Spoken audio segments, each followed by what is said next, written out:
ఉన్నా కొట్లాడి తెచ్చుకున్న తెలంగాణను కొల్లగొట్టే ప్రయత్నం చేస్తుంటే ఆ ప్రాసెస్లో కొట్లాటలు అవుతుంటే ఏమి ఇక్కడ లేవా? మిగతా వ్యవస్థలన్నీ చచ్చిపోయినాయా, చచ్చుబడ్డాయా? ఇంత దారుణంగా ఉంటుందా పరిస్థితి? నీకింత నాకెంత, ఇది తప్ప ఈ రాష్ట్రంలో ఇంకో చర్చ ఉందా ఈరోజు? ఇంత అరాచకమా? ఒకసారి ఆలోచన చేయండి మీరు. మంత్రి గారి కుమార్తె స్పష్టంగా చెప్తున్నది, కొండా సురేఖమ్మ గారి కుమార్తె, తుపాకీ రేవంత్ రెడ్డి ఇచ్చిండు, వచ్చింది రోహిన్ రెడ్డి, తుపాకీ పెట్టిండు, బెదిరించిండు, మా ఓడు కూడా అక్కడ ఉంటే ఉన్నాడేమో, మా ఓఎస్డి కూడా ఉంటే ఉన్నాడేమో, కానీ తుపాకీ ఇచ్చింది రేవంత్ రెడ్డి, తుపాకీ పెట్టింది రోహిన్ రెడ్డి, బెదిరించిన మాట వాస్తవం. ఇది మంత్రి గారి కుమార్తె చెప్తున్నది. పోలీసు వాళ్ళు ఏం చెప్తున్నారు? లేదు లేదు, బెదిరించింది వాస్తవమే, తుపాకీ వాస్తవమే, కానీ తుపాకీ ఇచ్చింది కొండామురళి, బెదిరించింది సుమంతు అని వాళ్ళు కూడా చెప్తున్నారు. కానీ బెదిరించింది అయితే పక్క కదా. పోలీసోడు చెప్పినా, మంత్రి గారి కుమార్తె చెప్పినా బెదిరించిన మాట వాస్తవం, పారిశ్రామికవేత్త తలకి తుపాకీ పెట్టిన మాట వాస్తవం, అట్లాగే ఇవాళ అవినీతి పర్వం జరుగుతున్న మాట వాస్తవం. మరి ఇప్పటివరకు పోలీసులు ఏం చేస్తున్నట్టు? మంత్రి గారి కుమార్తె ఇంత తీవ్రమైన ఆరోపణలు చేస్తే టాస్క్ ఫోర్స్ పోలీసులు, మంత్రి గారు స్వయంగా నిందితుడిని కారులో వేసుకొని మీ కళ్ళ ముందు నుంచి పోతుంటే ఏం పీకుతుంది పోలీస్ యంత్రాంగం అని నేను అడుగుతున్నా.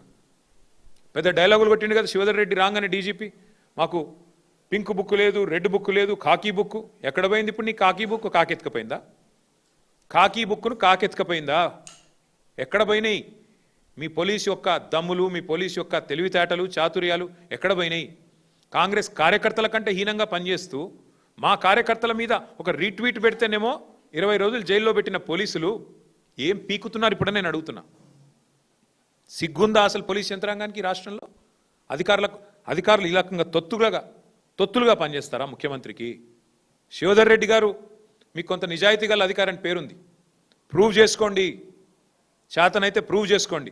ఎస్, తుపాకీతో బెదిరించిన మాట వాస్తవం అని మంత్రి కుమార్తె చెప్తుంది, మీ పోలీస్ రిపోర్ట్ కూడా చెప్తుంది. బెదిరించింది ఓఎస్డీ అని మీరంటున్నారు, కాదు బెదిరించింది ముఖ్యమంత్రి ఇచ్చిన తుపాకీతో ముఖ్యమంత్రి సన్నిహితుడు రోహిన్ రెడ్డి బెదిరించిండని మంత్రి గారి కుమార్తె చెప్తుంది.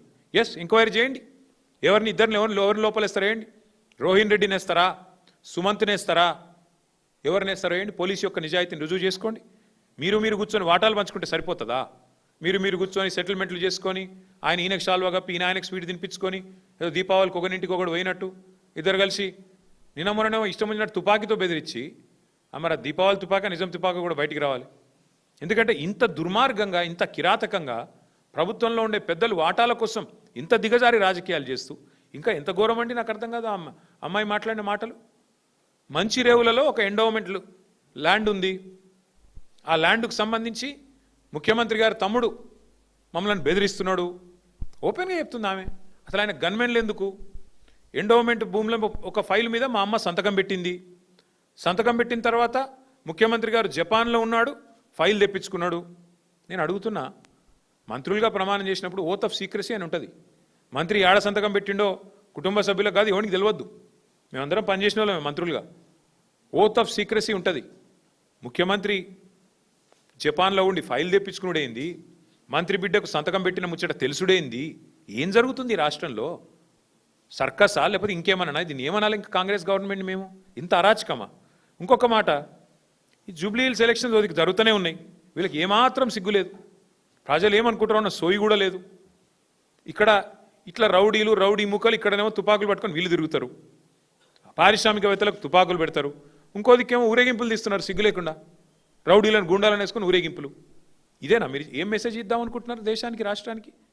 ఇంతమంది పెద్ద పెద్ద రౌడీ ముక్కలను వేసుకొని ఊరేగింపులు తీసి హైదరాబాద్లో ట్రాఫిక్ని స్తంభింపజేసి ఏం చేద్దాం అనుకుంటున్నారు ఈ రాష్ట్రాన్ని? కేసీఆర్ గారు ముందే చెప్పినారు, వడ్డిచ్చిన విస్తార లాంటి రాష్ట్రం కుక్కలు చెప్పిన విస్తార చేస్తారు కాంగ్రెస్ గెలిస్తే అని. ఇవాళ ప్రజలకు అర్థమవుతుందని నేను అనుకుంటా ఉన్నా. చూడండి ఏం జరుగుతున్నదో, ఎంత అరాచకం జరుగుతున్నది. ఒక ఐఏఎస్ అధికారిని ఇవాళ విధి లేని పరిస్థితుల్లో ఆయన వాలంటరీ తీసుకొని పారిపోయే పరిస్థితి తెచ్చింది కాంగ్రెస్ ప్రభుత్వం. ఒక 8-9 ఏళ్ళు సర్వీస్ ఉండంగా ఒక మంచి నిజాయితీ గల అధికారి ఆయన రిజ్వీ గారు. ఇద్దరు ముఖ్యమంత్రి అల్లుడు, మంత్రి కొడుకు, ఇద్దరు పంచాయతీల ఒక ఐఏఎస్ అధికారి బలి. ఇంత అరాచకం. ఇంకా ఘోరం, ఎంత విచిత్రం అనిపిస్తుందంటే మాకు, క్యాబినెట్ సమావేశంలోనే తిట్టుకుంటున్నారంట. పొంగులేటి శ్రీనివాసరెడ్డి అంటే ఆయన మంత్రి గారి కుమార్తె చెప్తుంది, నా మాట కాదు ఇది. పొంగులేటి శ్రీనివాసరెడ్డి మా టెండర్ల తలదూర్చిండు, ఆమె కుల్లా చెప్తున్నది, ఏం సిగ్గుపడతలేదు. మా డిపార్ట్మెంట్ టెండరు అంటే వాళ్ళ ఇంటి పంచాయతీ లెక్కనే ఉంది ఇది. మా డిపార్ట్మెంట్ టెండరు మేము మా ఓన్కి వేసుకోమని చెప్పినాం. మంత్రి ఫోన్ చేసిండు పొంగులేటి, మీరు టెండర్ వేయొద్దన్నాడు. అయినా మా ఓడు టెండర్ వేసిండు, మా ఓన్కే టెండర్ వచ్చింది. వస్తే ఆయన కోపం వచ్చింది, కోపం వస్తే టెండర్ క్యాన్సిల్ చేసిండ్రు. ఎండోమెంట్ టెండర్ని తీసుకుపోయి R&Bలో తీసుకుపోయినరు. ఇంత బాహాటంగా టెండర్లు, రిగ్గింగు, బెదిరింపులు, మంత్రులు ఒకరినొకరు బెదిరించుకోవడం, రింగు కావడం, ఇంత నికృష్టమైన వ్యవహారం ఈ దేశంలో ఎప్పుడైనా చూసినామా మనం? డైరెక్ట్గా మంత్రులు ఒకరి మీద ఒకరు ఆరోపణలు చేసుకోవడం. నేను అడుగుతా ఉన్నా, మరి పొంగులేటి శ్రీనివాసరెడ్డి ఇన్ని అరాచకాలు చేస్తుంటే, ముఖ్యమంత్రి ఇంత డైరెక్ట్గా దిగజారి పనిచేస్తుంటే ఏం చేస్తున్నారు నాకు అర్థం కాదు. ఈ రాష్ట్రంలో పోలీసులు, ఈ రాష్ట్రంలో బీజేపీ వాళ్ళు ఏం బిక్తున్నారు? ఇంకొక మాట నేను అడుగుతున్నా, ఉత్తమ్ కుమార్ రెడ్డి పేరు తీసుకున్నది ఆ అమ్మాయి. నేను ఉత్తమ్ అంకుల్కి ఫోన్ చేసిన డెక్కన్ సిమెంట్స్ విషయంలో, ఆయన నాకేం తెలియదు అంటాడు. మరి ఉత్తమ్ కుమార్ రెడ్డిని ఎందుకు పిలిచి విచారించరు? ఉత్తమ్ కుమార్ రెడ్డిని పిలిచి పోలీసులు విచారించాల్సిన అవసరం లేదా? నీ నియోజకవర్గంలో డెక్కన్ సిమెంట్స్ విషయంలో అరాచకం జరుగుతుంది, అక్కడ తుపాకీ పెడతారు, ఈ రకంగా ఆరోపణలు ప్రత్యారోపణలు జరుగుతాయి, ఇదంతా ఓపెన్గా జరుగుతుంది. ఎందుకు ఉత్తమ్ కుమార్ రెడ్డిని విచారించరు? ఎందుకు రోహిన్ రెడ్డిని పోలీసు వాళ్ళు విచారించరు? ఎందుకు OSD సుమంత్ని విచారించరు? ఇదేమన్నా మీ ఇంటి వ్యవహారమా, లోపల వ్యవహారమా? ఇంకోటి, ఇప్పుడు రిజ్వీ గారి గురించి కూడా నేను ఒకటి గుర్తు చేస్తా ఉన్నా మీకు. రిజ్వీ గారు గతంలో విద్యుత్ శాఖలో పనిచేసినారు ఇక్కడ ఈ ప్రభుత్వంలో, కాంగ్రెస్ ప్రభుత్వంలో. అప్పుడు కూడా కేసీఆర్ గారు 24 గంటల కరెంట్ ఇచ్చినందుకు కోపం మీద వీళ్ళు ఏదో కమిషన్ ఏదో వేసినారు, సిట్టింగ్ జడ్జితో, రిటైర్డ్ జడ్జితో. రిజ్వీ గారు అప్పుడు పాపం వీళ్ళకి సహకరించినట్టున్నారు. చూస్తుంటే ఇవాళ అందుకు కూడా నేను బలిపశువు చేసినట్టు కనబడతా ఉన్నది. ఎందుకంటే అప్పుడు ఏదో ఒకటి చేసి కేసీఆర్ గారి మీద బట్టగాల్చి బద్నాం చేసి మొత్తానికి రిజ్వీ గారిని బలిపశువుగా చేద్దాం మధ్యలో అనుకుంటే, వీళ్ళేం తప్పు లేదు అని ఆయన చెప్పినట్టున్నాడు. అందుకే ఇవాళ రిజ్వీ గారి మీద పగబట్టి జూపల్లి కృష్ణారావు అనే ఒక మంత్రి ఉత్తరం రాసి ఆయన మీద అక్రమార్కుడు, ఆయన ఏదో చేసిండు అని చెప్పి ఆయన మీద ఉత్తరం రాసే పరిస్థితి. అంటే వీళ్ళ వాటాల పంచాయతీ కోసం వాళ్ళ ప్రజాపాలన లేదు, గాడిది గుడ్డు లేదు, ఏది లేదు. ప్రజలు లేరు, పాలన లేదు, ఏదీ లేదు. మొత్తం దందాలు, చందాలు, మూటలు, వాటాలు, ఇది తప్ప ఏమీ లేదు ఈ రాష్ట్రంలో. ప్రజలు చూస్తలేరని మీరు అనుకుంటున్నారు. ప్రజలు ఈరోజు జూబ్లీహిల్స్లోనే కాదు, రాష్ట్రంలో గల్లీ గల్లీలో చర్చిస్తున్నారు. ఇంత అరాచకమా, ఇంత కిరాతకమా, ఇంత నీచమా, ఇంత చండాలమా అని మాట్లాడుకుంటా ఉన్నారు. పేదవాళ్ళేమో మేము తిరుగుతుంటే ఎలక్షన్ ప్రచారంలో శాపనార్థాలు పెడుతున్నారు. 100 రోజుల్లో అన్ని ఇస్తున్నాడు, వీని బొంద వీడేమి ఇయ్యలేదు, దీన్ని ఓడగొట్టాలా, బొంద పెట్టాలా కాంగ్రెస్ అని పేదవాళ్ళు తిరుగుతున్నారు. చదువుకున్న వాళ్ళు గీ రౌడీగాళ్ళక మేము అవకాశం ఇచ్చింది, పారిశ్రామికవేత్తలకు తుపాకులు పెట్టేటోళ్ళు, మొత్తం రౌడీ ముక్కలు వేసుకొని ఊరేగింపులు తీసేటోళ్ళు, వీళ్ళ కోటేస్తామా అని చదువుకున్న వాళ్ళు చెప్తా ఉన్నారు. 420 హామీలు గంగలో పోయినాయి, 6 గ్యారంటీలు గోదావరిలో కలిసిపోయినాయి. పరిపాలన ఎక్కడో పోయింది, ప్రజలు ఎక్కడో పోయినారు. మొత్తం వ్యవస్థ మొత్తం అవినీతితో కుల్లిపోయి కంపు కొడతా ఉంది ఈరోజు ఈ రాష్ట్రంలో ప్రభుత్వం. మేము అగ్రికల్చర్ తీసుకొచ్చాం, తెలంగాణను అగ్రికల్చర్లో నెంబర్ 1 చేశాం, సాగునీరు అందించి కేసీఆర్ గారి నాయకత్వంలో. వీళ్ళు గన్ కల్చర్ తీసుకొచ్చారు, అగ్రికల్చర్ పోయింది, ఇప్పుడు గన్ కల్చర్ వచ్చింది తెలంగాణకి. మరి మరొక క్రైమ్కి మరొక పర్యాయ పదంగా తెలంగాణను మార్చే ప్రయత్నం చేస్తున్నట్టున్నారు రేవంత్ రెడ్డి గారు. నేను నిజంగా కూడా నా జీవితంలో నాకు 49 ఏళ్ళు, నేను రాజకీయాలని దగ్గర నుంచి 40 ఏళ్ళ నుంచి చూస్తున్నా, ప్రత్యక్షంగా పరోక్షంగా. మా నాన్నగారు పాలిటిక్స్లో ఉన్నారు కాబట్టి నేను ఎన్నడూ కూడా ఒక మంత్రి గారి ఇంటి మీదకి టాస్క్ ఫోర్స్ పోలీసులు పోవడం అర్ధరాత్రి, ఆ మంత్రి గారి కుమార్తె అక్కడ ఉన్న నిందితుడిని తప్పించడం, చివరికి మంత్రి గారే ఆ నిందితుడిని కారులో ఎక్కించుకొని తుర్రుమన్న విషయాన్ని మాత్రం నా జీవితంలో 40 ఏళ్ళలో నేనే చూడలేదు. మరి ఇక్కడ ఉన్న వాళ్ళు, మీరు కూడా అనుభవం కలిగిన విలేకరులు ఉన్నారు, మరి మీరేమన్నా చూశారో నాకు తెలియదు. ఇంకోటి, సీఎం గారికి అత్యంత సన్నిహితుడైన వ్యక్తి రోహిన్ రెడ్డి, తెల్లారు లేస్తే ఆయన షాడోలాగా ఆయన వెంబడి తిరుగుతుంటాడు. సినిమా ఇండస్ట్రీ ఆయనే చూస్తాడు, మొత్తం సినిమా మంత్రి అట ఆయన పరోక్షంగా. ఆయన మరి తుపాకీ తెచ్చిండు, బెదిరించిండు అంటే ఒక్క పోలీసోడు, డీజీపీ కావచ్చు, ఐజీ కావచ్చు, ఒక్కరికి రేషం లేదా?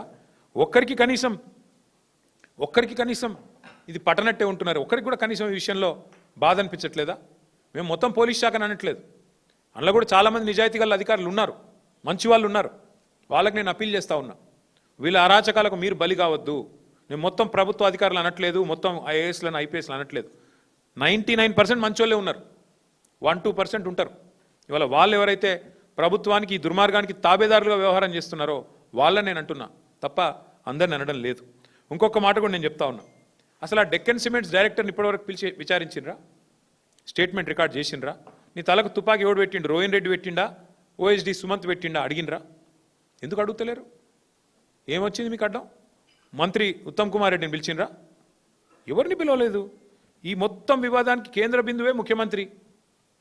ముఖ్యమంత్రి ఇప్పటివరకు నోరిపుతలేడు.